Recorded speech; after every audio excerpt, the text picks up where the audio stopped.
ডাবের খোসা ছাড়ানো থেকে শুরু করে এর পানি বোতলজাত করা পর্যন্ত প্রতিটি ধাপে থাকে স্বাস্থ্যবিধি, হাইজিন এবং বিশুদ্ধতার নিশ্চয়তা। প্রক্রিয়াজাত এসব ডাব দেশের বাজার ছাড়িয়ে রপ্তানিও হয়।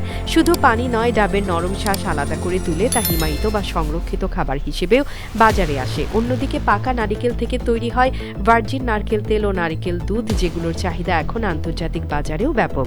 আর শ্বাস দিয়ে শেষ নয়, এই নারিকেল দিয়েই তৈরি হয় আইসক্রিমও।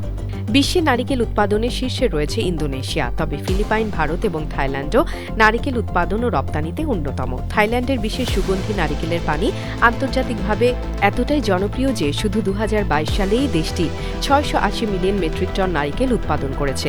এসব দেশে নারিকেল চাষের জন্য ব্যবহৃত হয় আলাদা এক পদ্ধতি। প্রতি 2 সারি গাছের মাঝখানে একটি খাল তৈরি করা হয়। সেই খাল থেকে পানি তুলে নৌকার মধ্যে বসে সেচ দেওয়া হয় 2 পাশের গাছে। এতে সারা বছরের জন্য সুষম সেচ নিশ্চিত করা সম্ভব হয়।